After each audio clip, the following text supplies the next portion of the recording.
దృష్ట ప్రస్తుతం AP assembly దగ్గర ఉన్నాం. ఇందులో భాగంగా మనం చెప్పుకుంటే కూడా ఈ రోజు నుంచి ఏపీ బడ్జెట్ సమావేశాలు ప్రారంభం కానున్నాయి.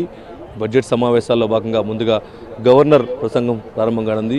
మరి కాసేపట్లో గవర్నరు ఉభయ సభలను ఉద్దేశించి మాట్లాడినారు. అంతేకాకుండా కూడా ఈ సమావేశాలకు ఎవరైతే ఉన్నారో వైఎస్ఆర్ కాంగ్రెస్ పార్టీ ఎమ్మెల్యేలు ఎమ్మెల్సీలు కూడా ఈరోజు హాజరవుతున్నారు. అంతేకాకుండా వైఎస్ఆర్ కాంగ్రెస్ పార్టీ అధినేతగా పులివెందుల ఎమ్మెల్యేగా ఉన్నటువంటి జగన్మోహన్ రెడ్డి కూడా ఈరోజు సభకి హాజరవుతున్నారు.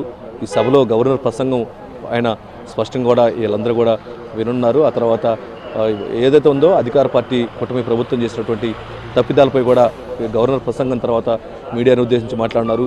మరోవైపు ముఖ్యంగా మనం చూసుకుంటే ఇప్పటికే వైఎస్ఆర్ కాంగ్రెస్ పార్టీ చెందినటువంటి ఎమ్మెల్యేలు ఇప్పటికే అసెంబ్లీకి హాజరవ్వట్లేదు. వాళ్ళు తప్పనిసరిగా హాజరవ్వాలి. 60 రోజులు 60 అసెంబ్లీ సమావేశాలకి హాజరైతేనే వాళ్ళకి ఎమ్మెల్యేల అనర్హత ఉంటుందని చెప్పేసి ఇప్పటికే ఎవరైతున్నారో స్పీకర్ కానీ డిప్యూటీ స్పీకర్ కానీ కామెంట్ చేసిన విషయం కూడా మనం చూసాం. సో ఆ నేపథ్యంలోనే ఈరోజు అసెంబ్లీ సమావేశాలకి వాళ్ళు హాజరవుతున్నారని చెప్పేసి అధికార పార్టీ కానీ కూటమి ప్రభుత్వం చెందినటువంటి ఎమ్మెల్యేలు కానీ విప్పులు కానీ కామెంట్ చేస్తున్నారు. కానీ అదేం కాదు, మాకు ప్రతిపక్ష హోదా కల్పించాలని కూటమి ప్రభుత్వం పైన ఒత్తిడి చేస్తున్నాం, కానీ ప్రతిపక్ష హోదా ఇవ్వడం లేదు. ఆ నేపథ్యంలోనే ప్రతిపక్ష హోదా ఇవ్వాలని చెప్పేసి అసెంబ్లీలో అధికార పార్టీ పైన ఒత్తిడి చేస్తామని కూడా చెప్తున్నారు. కానీ అధికార పార్టీ మాత్రం వైసీపీకి తగినటువంటి సంఖ్యాబలం లేదు.